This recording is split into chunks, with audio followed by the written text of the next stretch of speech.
Good afternoon. Later this week, the President and First Lady will travel to Argentina for the G20 summit. President Trump's participation in the G20 summit is a key opportunity to reiterate his commitment to domestic and global economic growth and prosperity, cement relations with other world leaders, and advance a global economic system that is based on fair economic competition and free, fair, and reciprocal trade. While at the G20, the President and the delegation will interact with many leaders, including bilateral meetings with the President of Argentina, the President of Russia, Prime Minister of Japan, and the Chancellor of Germany, and a working dinner with the President of China.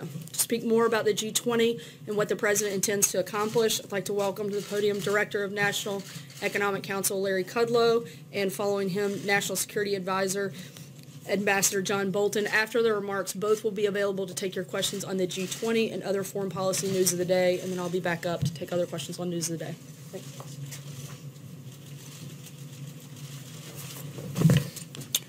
Thank you, Sarah. Thanks, everybody. Let me just walk through some quick themes, and then I want to mention some things the President talked to us just a little while ago. As Sarah said, G20, funny, it's not actually the G20 when we count it up properly. As Ambassador Bolton points out, it's much more than the G20. Now, in terms of the U.S. positions, we're going to use this as an opportunity to talk about our measures of tax cuts and deregulations and reskilling and job training and so forth that have generated significant economic growth and prosperity. That includes women's economic empowerment. As Sarah mentioned, free, fair, and reciprocal trade and trade reform. There'll be discussions of infrastructure finance and also the U.S. emergence as the dominant energy power in the world today, actually.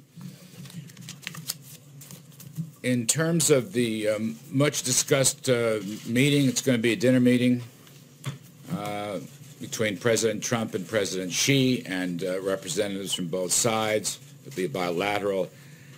I want to just mention what the President told us a short while ago, and that is, in his view, there's a good possibility that a deal can be made, and that he is open to that.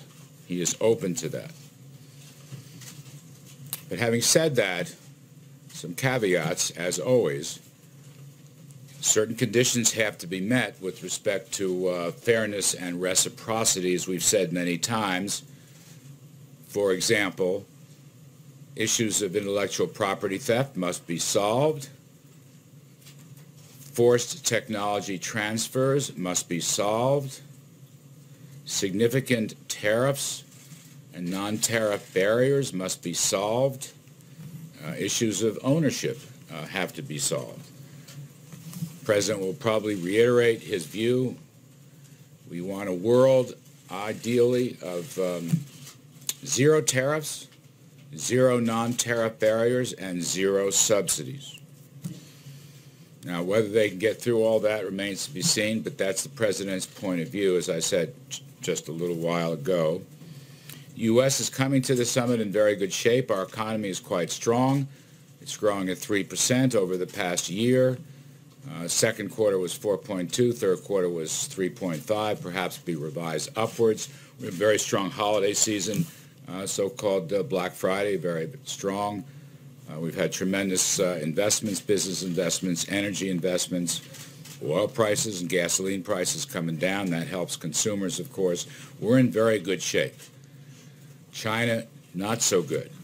I'm not here to critique or second-guess the Chinese economy, but most observers believe China to be in a slump, whereas the United States is in a very strong, solid position going into this summit. However, again, to repeat, the President said there is a good possibility that we can make a deal, and he is open to it. But on the other hand, if these conditions I mentioned a few moments ago are not met, not dealt with, the President has said, look, he's perfectly happy to stand on his tariff policies, which 10%, last $200 billion, scheduled to go to 25%. That's not a certainty, but that's the schedule. And he has said, as recently as yesterday, the day before, if need be, if things don't work out in this U.S.-China summit meeting, he will invoke another 267 some odd billion dollars in tariffs. That may not be the first choice. I'm just saying that is his view. If we can't get something done, and things have been moving very slowly between the two countries, until the president himself called President Xi and said, let's restart, let's try to get things going again. And then since then he's made positive comments about that. So we will see. As I said, the key U.S. goals around growth and prosperity, and our economy is in good shape. Theirs is not. I'll just leave it right there. John, do you want to add stuff to that? Do you want me to take some questions? You sure? Okay, good. Let me take some questions and try to help out on this. Yes? Mr. Pello, I'd like you to address some concerns recently from representatives of Italy and France and Germany who say that we're actually backing away from the national stage, and they fear that Russia will be the dominant economic force in Europe and the Middle East in the coming years. Could you address those concerns, A, and B, can you tell us a little bit, if you can, about the layoffs at GM? Well, I'll talk to you about GM layoffs. Regarding the Russian story, I'm going to leave that to my longtime friend and colleague, John Bolton. I met with Mary Barrett yesterday, and we had a lengthy conversation about the layoffs, the cause of the layoffs. It's a great disappointment, obviously. The president indicated his own disappointment. He believes, as frankly the Prime Minister of Canada, Trudeau, believes, that the USMCA deal was a great help to the automobile industry and to auto workers. And by the way, they made those statements separately. And yet, GM comes in right after the deal. By the way, that deal will be signed in Argentina with the U.S. And Canadian representatives. So there's great disappointment there. There's disappointment that it seems like GM would rather build its electric cars in China rather than in the United States. We are going to be looking at certain subsidies regarding electric cars and others, whether they should apply or not. I can't say anything final about that, but we're looking into it. Again, that reflects the president's own disappointment regarding these actions. Ms. Barrett told me, on the other hand, I want to be completely fair here, it's her business, it may be possible to transfer workers to other plants in Texas and Michigan. I'm not an expert on General Motors. I'm not an analyst, auto analyst, but that's what she said. But obviously there's a lot of disappointment, even anger. I've heard it, again, from Mr. Trudeau, from President Trump, from Democrats and Republicans. Just to follow, do you think it's going to adversely affect our economy coming into the Christmas season and after? No. I mean, look, I don't want anybody to get laid off. I want workers to do very well. I want worker wages to do well, and they are. I mean, that's one of the great things. You know, there's a certain amount of pessimism that I'm reading about. Maybe it has to do with really a mild stock market correction. Let's not forget a couple weeks ago, just on this very point, we had 250,000 new jobs, which was a blockbuster number. Nobody really expected it. With a 3.1% yearly gain in wages and a 3.7% unemployment rate, those are very spiffy numbers by any benchmark in any metric. So again, holiday season layoffs from GM, brutal, all right? Very disappointing. Will it affect the overall economy? I don't think so. I do not think so. Yes? Yeah, back to the question of the tariffs. If these talks with President Xi go nowhere, and we move forward with this escalation of the tariffs that you just described, which, correct me if I'm wrong, would be the biggest addition of tariffs that we've seen in your lifetime, what will the impact be on the U.S. economy? I mean, That's a long period of time you mentioned. My lifetime. But you've been a committed free trader for almost all of those years. Yeah. So what will be the impact on the U.S. economy if we see tariffs go up to the degree that you just described? You know, we'll see what happens, okay? I don't want to presuppose anything president's going to make up his mind after the meeting. But I will say this. Our economy is in very good shape right now.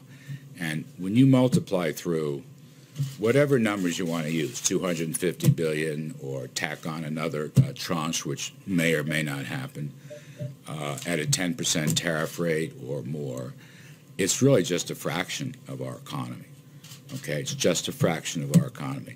I'm not suggesting that there aren't winners and losers in that game. It's a complicated game. But on the other hand, I think we are in far better shape to weather this than the Chinese are. And I'll say one thing. I appreciate your characterization. I am a free trader. But you have to ask yourself, this is what President Trump has been talking about, is it free trade when there's clear evidence of unfair and WTO illegal trading practices by China for several decades? Is that fair? Is that free?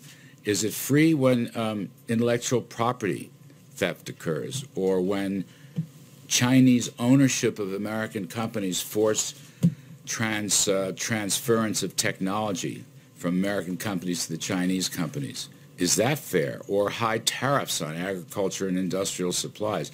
Is that fair? So President Trump is the first president in, I don't know, at least 20 years, and I'm including Democrats and Republicans, who not only has made this case, but continues to make this case forcefully and to take actions to defend American workers and our overall economy. Other presidents in both parties have raised the issue and then walked away from it. And President Trump obviously doesn't intend to. You know, this is under the heading, I think, for him of promises made, promises kept. It's something he's talked about for several years, and he now continues. If China will come to the table, or in this case the dinner table, with some new ideas and some new attitudes and some new cooperation, as the president said, there's a good possibility they can make a deal. He's open to it. So nothing is written in cement or stone. But again, for a free trader, where's the free trade? And for several months now, since I've been here, the President and I have talked about this. You know, we'd love to see a world of zero tariffs and zero non-tariff barriers and zero subsidies. We'd love to see that world. But unfortunately, we don't have that world, particularly with respect to China, but not only China. And so he's taking actions that he thinks will get us closer to that world. Let me go around. Yes, please. Thanks. Just another GM question. When the president said yesterday they better damn well open a new plant there very quickly, was he just venting his frustration, or does he have some consequences in mind if they don't? You know, I'm going to leave that to him. You may find additional announcements coming on that topic. Some more. Let me go in the back. Yes, ma'am. I wanted to ask you about what Ambassador Shui Tiankai said recently to the Who? Wall Street Journal. Ambassador Shui Tiankai, the Chinese ambassador Yes. to the United States. His thought was that there would be a real risk to the global markets if there wasn't a deal, that they could become fragmented as well. How big are the stakes if you can't reach a deal? Look, the ambassador makes a point. Now, if he would do his part, or his government would do their part, then we can all make a much better point. That's what President Trump is saying. I mean, I'll read you the quote again. There's a good possibility we can make a deal, and he's open to it. But certain conditions, you know, have to be met. Certain things have to be changed. And the president, again, in the spirit of promises made, promises kept, is going to defend, you know, the interests of American workers and ranchers and small businesses and the economy writ large. Let me just add one other point to this. The rest of the world agrees with us.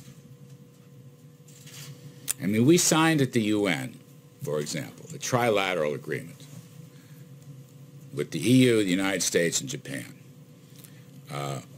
Worth looking at that document, which outlines, you know, what they call non-market abuses. Read China. Just recently, before the Shanghai conference, where President Xi was to give an important speech. I'm not sure there was much new there, but in any case, just before that conference, with no prodding from the USA, the ambassadors, the French and German ambassadors to China,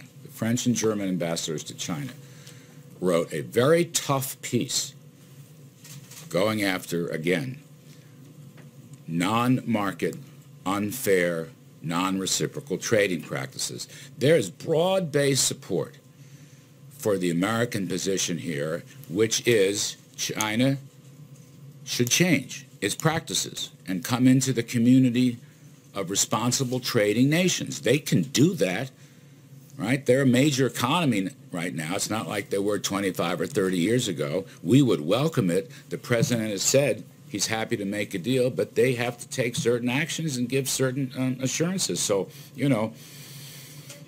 You'll spend the G20 getting that support around your position from other countries at the G20? Oh, I'm sure we will.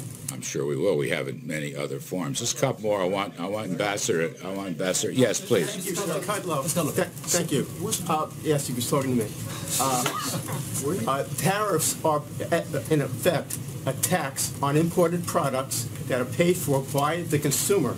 So does the president realize that these escalated tariffs are going to be paid for by the American citizens? Well, look, he realizes the ramifications. As I said earlier, given the strength of our economy, given the size of our economy, we are in position to deal with this and handle this very well. That's the key point. And I'm not so sure about China, but I'll leave that to China experts and so forth and so on. The benefits, let me just look at the other side of the ledger. It's very important. The benefits of true free trade globally will be enormous. You know, if we go back to the idea of zero tariffs and zero non-tariff barriers and zero subsidies, if China plays by the rules, even the WTO rules, and all that needs reforming in our judgment, but they're violating those rules. If we do have a free trading system, or we move in the direction of a free trading system, a true free trading system, we will benefit enormously. Frankly, we will benefit, they will benefit, and the rest of the world will benefit. You know, free trade throws off enormous benefits when it's done properly in consistency and in a reciprocal manner. That's the key point the President emphasized. He's absolutely right. So, you know, I think of it as possibly a long rainbow here. At the end of that rainbow is a pot of gold. You open up that pot and you have prosperity for the rest of the world. But you got to get through that long rainbow. We're not there yet. We can get there. The President is reaching out. But we'll see how that works. Yes, go ahead. I'm sorry. Yes, go ahead. Thank you, sir. Earlier, you mentioned low oil and gas prices as evidence that the president's economic policy is working. You mentioned the U.S. becoming the global dominant energy player.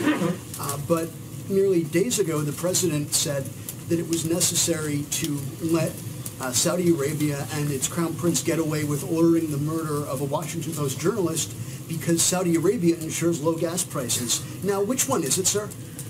I'm going to let Ambassador Bolton handle that question.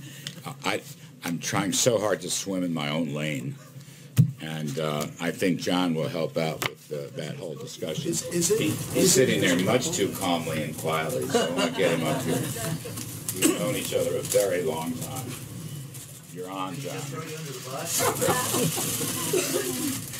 Well, I'm delighted to be here. I don't really have much to add. Sarah gave you the list of bilaterals. Let me just update it a little bit because we're trying to fill every minute of the president's schedule. She said he's going to meet with President Macri, the host government of Argentina. He'll meet with President Moon of South Korea. He'll meet with President Erdogan of Turkey, Prime Minister Abe of Japan.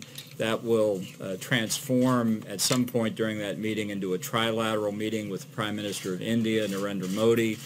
And then, as Sarah said, the President will meet with President Putin and have a working dinner with President Xi. So. There were two questions that were... Sir, Ambassador. Yeah, right here. Thank you, sir. Does the President have any plans in the works to meet with the Saudi Crown Prince while he's there? No, look, the bilateral schedule is full to overflowing at this point, and so those are the ones I've listed that he'll be meeting with. Yes, ma'am. Hello. Mr. Yes, I have a question about the border tensions right now with the U.S. and Mexico. The U.S. Launched tear gas canisters into Mexican soil, and I'm wondering if you've gotten if Mexico was given the go-ahead before that happened, and what is the U.S. doing to mitigate any tensions right now with the incoming López Obrador administration? Yeah. I don't think that's really a subject of the G20, but I can say that Secretary of State Pompeo, who will be attending the G20 and therefore will not be accompanying Vice President Pence to the inauguration on Saturday the 1st, Secretary Pompeo will fly overnight from Argentina to Mexico and will meet with the new Foreign Minister of Mexico on Sunday the 2nd. And they'll have a full conversation about all the issues in connection with the border. Yeah. What do you expect to be on the agenda for the President's meeting with Putin? Well, I think all of the issues that we have on security issues, on arms control issues, on regional issues, including the Middle East, I think it'll be a full agenda. I think it'll be a continuation of their discussion in Helsinki. Ukraine beyond that? What about Ukraine? Sure. Thank you so much, Ambassador. Two questions about Brazil, since you are heading there on Thursday to meet with the new incoming president from Brazil, Jair Bolsonaro. One on trade that I know is one of the priorities. For the past few years, Brazil had a trade surplus with Brazil. United States had a trade surplus. Just last year, 27 billion alone. And besides of that, President Trump complained about the Brazilian protectionism, say Brazil is one of the toughest on trade access. What should we expect related to trade relationship with Brazil, with the new Brazilian government? Should we expect more cooperation or more tariffs like those on steel and aluminum? And another one on Venezuela that I know is another priority of the meeting. What kind of cooperation are you expecting with the new Brazilian government? Are you guys going to discuss sanctions? Yeah.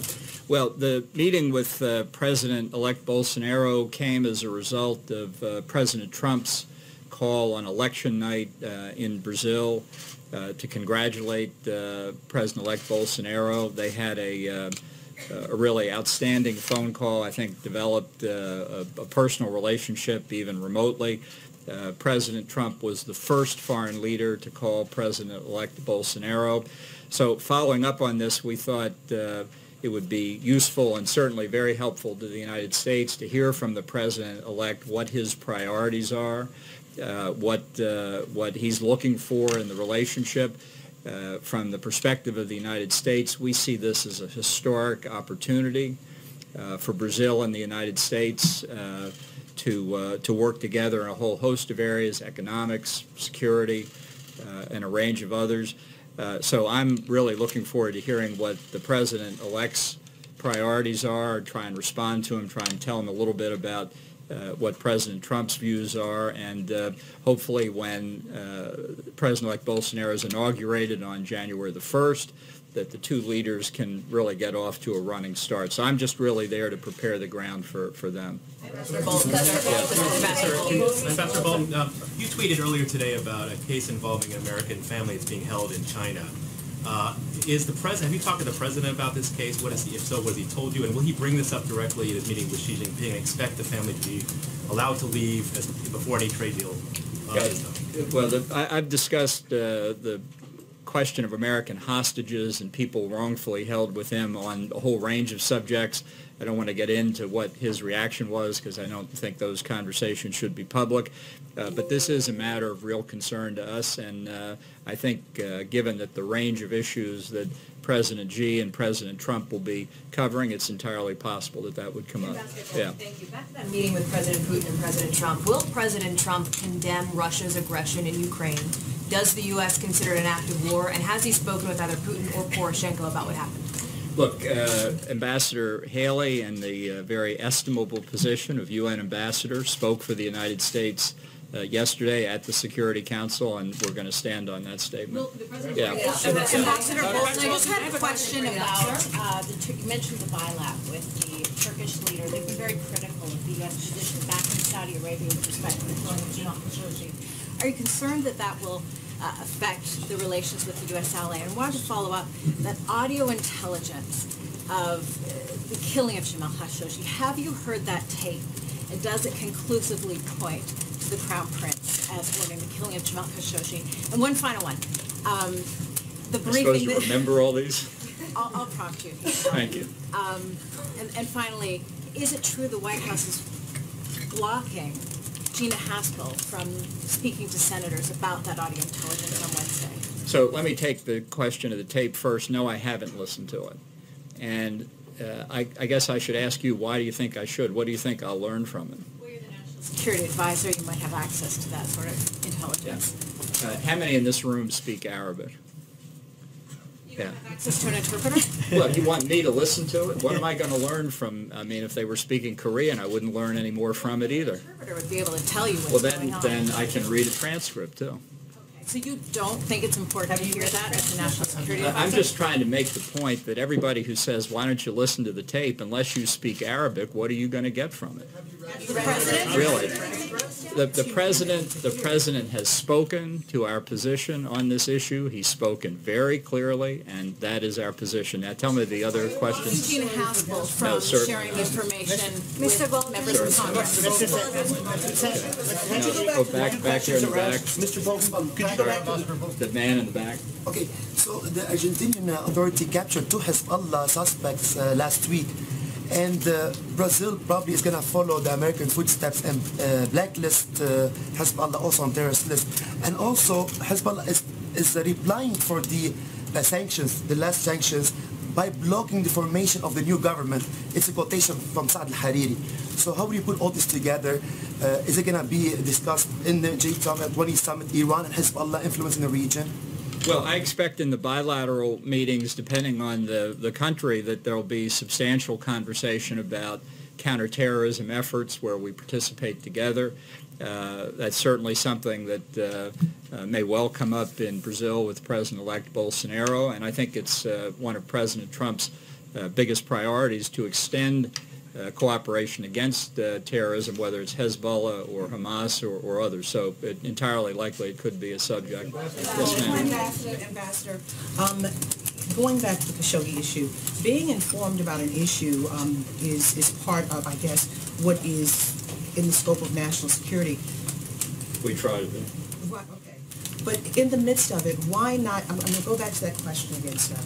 Why not get a translator to understand, to hear what happened? You could find out a little bit more than what they've told you by People who speak Arabic have listened to the tape, and they have given us the substance of what's in it. And you trust those who've given you... I don't speak Arabic. I know, but a translator, you could hear the emotion, and a translator could help you understand what happened at that time to relate to the President of the United States and to convey to the world what happened. I'm very satisfied that we know what the tape picked up, and it was factored into the President's decision, and he's announced his position very clearly. As economic security, as national security, I think this should be in your lane. I was going to defer to Larry, but it's... Let me see if I can keep it in your lane if I could. The talks with China have been marked with intransigence and disappointment. Larry was talking about that at length this morning. This idea of some sense of optimism going into the Saturday night dinner with Xi, is it based on any notion that Xi is going to suddenly say, you know, this idea of intellectual property theft and forced technology transfer, protectionist tariffs? I don't know what we were thinking. It was a bad idea. Let's level the playing field and start it. Well, I think President Trump has developed a very positive relationship with President Xi. They've met, they've spoken over the phone. Obviously, both leaders carry into any discussion like this their national interest, and I think it's instructive, and I think the Chinese side believes the same thing, to have the two leaders exchange their views in the presence of their senior advisors.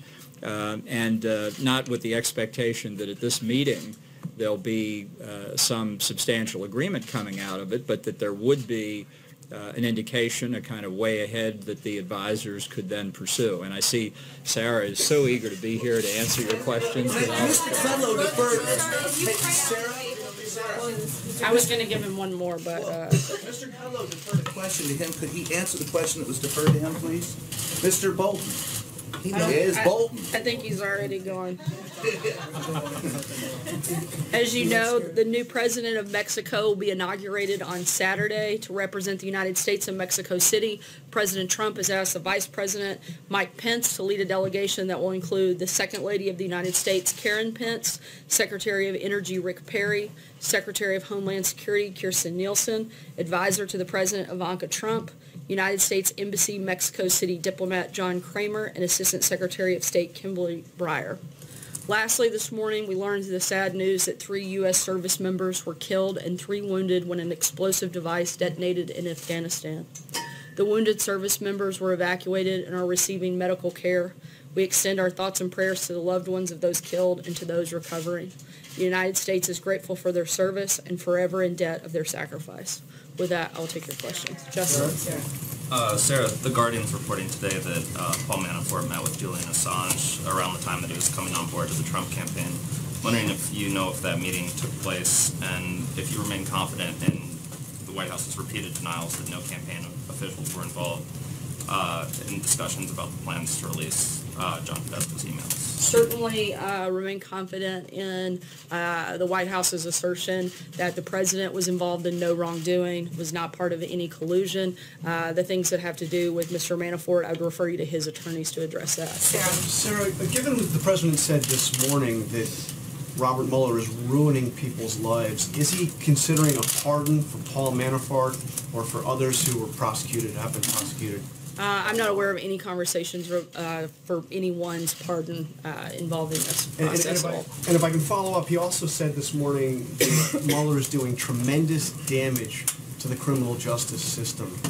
If that's true, is he considering picking up the phone, calling his acting attorney general, and saying, fire Robert Mueller?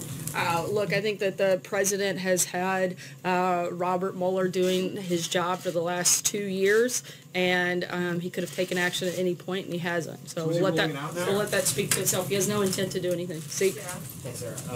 Over the weekend, we saw some powerful images of children as well as adults who were affected by tear gas fired by U.S. officers along the U.S.-Mexico border. We've heard the president talk about that at length yesterday, but one thing we did not hear from him was any expression really of regret that there were children caught up in this. I was wondering, does the White House regret the fact that children were affected by tear gas and that this situation took place, and is there an investigation underway to prevent this from happening again? Certainly, the White House would never want children to be in harm's way in any capacity whatsoever. However, that is why we are continuing to encourage people to follow the law and go to ports of entry. Law enforcement officials have used appropriate non-lethal force to protect themselves and prevent an illegal rush across the border. And let's also not forget that this isn't the first time that non-lethal force like this has been used. In fact, tear gas was used on average once a month during the Obama administration for very similar circumstances. In fact, they were actually for far less circumstances because they didn't have the same numbers in the mass rush that we're seeing in this caravan take place.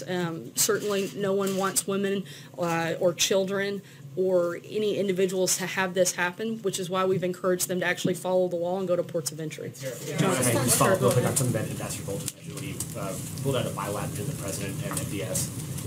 Is the White House ruling out any interaction between the president and the Saudi Crown Prince and its the equivalent of diplomatic timeout? I wouldn't say that we've ruled out any interaction. I know that the president's schedule is pretty packed and has a number of sessions that he'll be involved in with the G20 as well as a number of bilaterals. I don't think there's any time for us to add anything additional, whether or not there's some interaction.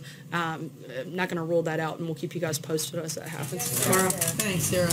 Yesterday in Mississippi, Gaspé at his rally, the president said, he asked a question about Mike Gaspé. He said, how does he fit in with Mississippi? I mean, how does he fit in? I guess suggesting that he doesn't fit in. I mean, Mike Gaspé's great-grandparents were slaves in Mississippi. What did the president mean by that? Due to the fact that that is an election that is taking place today, I'm not going to comment on anything that could affect anything taking place in Mississippi, and certainly happy to comment on that after today. John, Thanks a lot. the president's not guided by the Hatch Act. John, go ahead. Thanks a lot, Sarah. Does the administration have a position on the government of Ecuador continuing to provide asylum to Julian Assange at its embassy in London? I'm not aware of anything official. I'd have to get back to you. Just one more on that, if I may, Sarah. Will you, from the podium, call on the Ecuadorian government to confirm whether or not some sort of meeting may have taken place between Paul Manafort and Julian Assange at its embassy? Certainly, we encourage the process to continue to play out, but I'm not going to get engaged in specifics of that case.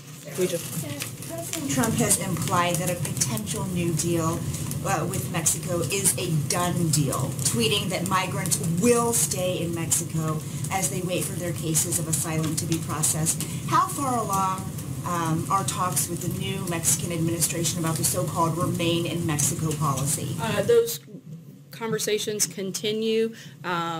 We won't have a final decision until the new government actually takes over, which will happen on Saturday. And on Monday, we expect the new foreign minister from Mexico to meet and sit down with White House administration officials and the Department of Homeland Security Secretary Kirstjen Nielsen and continue and try to finalize those conversations. Second question on Khashoggi, because tomorrow Secretaries Pompeo and Mattis will brief the full Senate on the murder.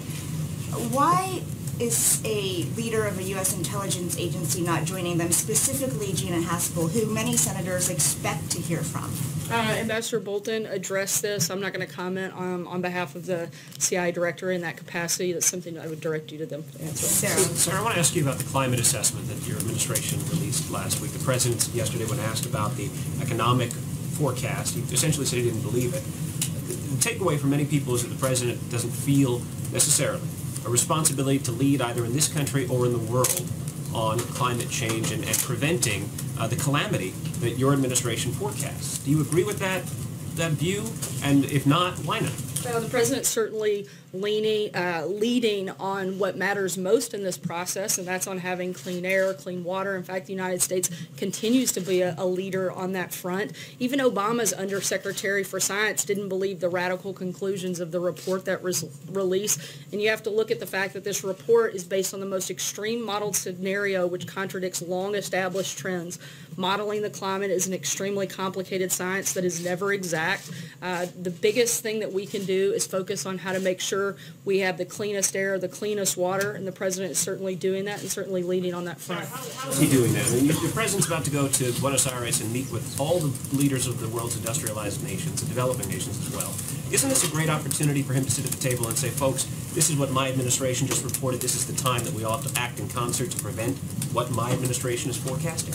Once again, we think that this is the most extreme version, and it's not based on facts. It's not data-driven. We'd like to see something that is more data-driven. It's based on modeling, which is extremely hard to do when you're talking about the climate. Again, our focus is on making sure we have the safest, cleanest air and water, and the president's going to do exactly that. April. Sarah, I want to go back to GM. President Trump, early on in January 2017, met with those big three automakers, and he said he wanted to make the U.S. a more attractive place for companies to manufacture products by lowering taxes and business regulations. What does this move, this action by GM say? Certainly, it's disappointing to see that GM decided to lay off these workers. The president's been extremely committed to bringing manufacturing jobs back to the United States, which is why since he took office, we've seen 400,000 new manufacturing jobs created in the United States. It's because of his policies that we've seen that grow. This is not about the president. It's about the fact that they're making a car, frankly, that people don't want to buy. And hopefully they will make adjustments and make changes and bring those workers back. Jim? Sarah, getting back to Paul Manafort and the special counsel's office saying that he's violating the terms of this plea agreement by lying to investigators. Would the president recommend that Mr. Manafort begin to cooperate, offer full cooperation to the special counsel's office? We can only speak to what our role is in that process, and not only has the president, but the entire administration has been fully cooperative with the special counsel's office, providing hours and hours of sit-downs as well as over 4 million pages in documents. We continue to be cooperative, but we also know that there was no collusion, and we're ready for this to wrap up. And if I could ask a follow-up, the president doesn't believe the warnings in the climate report. The president doesn't believe the CIA when it comes to Jamal Khashoggi. The president doesn't believe the intelligence community when it comes to Russia meddling. Why doesn't he have faith in his advisors? No, that's not true. The president has a great deal of faith in the intelligence community and certainly in the team that he has assembled around him. However, I've addressed the climate report. There's really nothing else to add on that front. Khashoggi, he said that that was not true, that he doesn't believe the CIA. He said the other day, maybe MBS did, maybe he didn't, the Crown Prince. And we haven't seen definitive evidence come from our intelligence community that ties him directly to that. What we have seen is a number of individuals that we know are tied to that, and those individuals have been sanctioned. The people that we have no doubt about their involvement, we've taken action on. And as he said, we'll see what happens beyond that, and if there's more definitive information, we'll make a decision at that point. Sarah, the Remain in Mexico meeting that you talked about on Monday, is that happening here or in Mexico? And is the United States offering Mexico any financial assistance to help accommodate the migrants seeking asylum who would be staying in Mexico as a result? Sorry, on that second question, do you mind repeating that? It was the first part on whether or not the meeting is here or in Mexico. I'll get back to you on that. I'm not sure on the exact location. Okay. Is the United States offering Mexico any financial assistance, or does the United States plan to accommodate the migrants who would be staying in Mexico?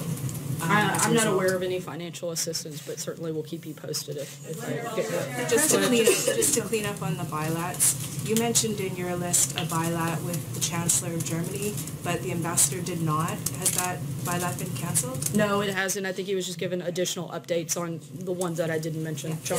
So the president tweeted at length yesterday about the Mueller report, asking if it's going to show both sides. What are his concerns about any forthcoming Mueller report, and is that report is supposed to be delivered to no one else but the Attorney General? Is he concerned that it's going to become public without his knowledge? I don't think the president has any concerns about the report because he knows that there was no wrongdoing by him and that there was no collusion. So I don't think he has concern on that front. If he has no concerns, why is he tweeting so vociferously about it? Certainly the president has voiced his unhappiness from the beginning that this has gone on, this ridiculous witch hunt for more than 2 years. Still nothing that ties anything to the president. We'd like to see it come to a conclusion. Peter. Thank you, Sarah. Does the president believe that the work of the special prosecutor, Bob Mueller, is illegitimate?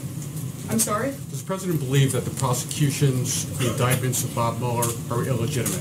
I think the president believes that what I've said several times today and several times over the last couple of years, that there was no wrongdoing on his part, there was no collusion by his campaign, and beyond that, that's really all we can speak about here at the White House. Last question, Howard. Thank you. 2 questions for you. The president, as you're speaking, is tweeting that he is going to be considering cutting all GM subsidies, including for electric cars.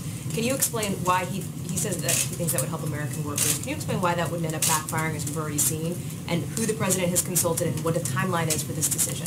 I don't know that there's a specific timeline. As he said, he's looking into what those options might look like. The president wants to see American companies build cars here in America, not build them overseas, and he is hopeful that GM will continue to do that here. Second question for you is on Afghanistan.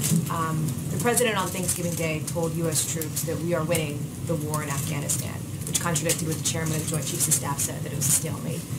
Does the president today still believe, after what we saw over the weekend, that we are winning in Afghanistan, and why?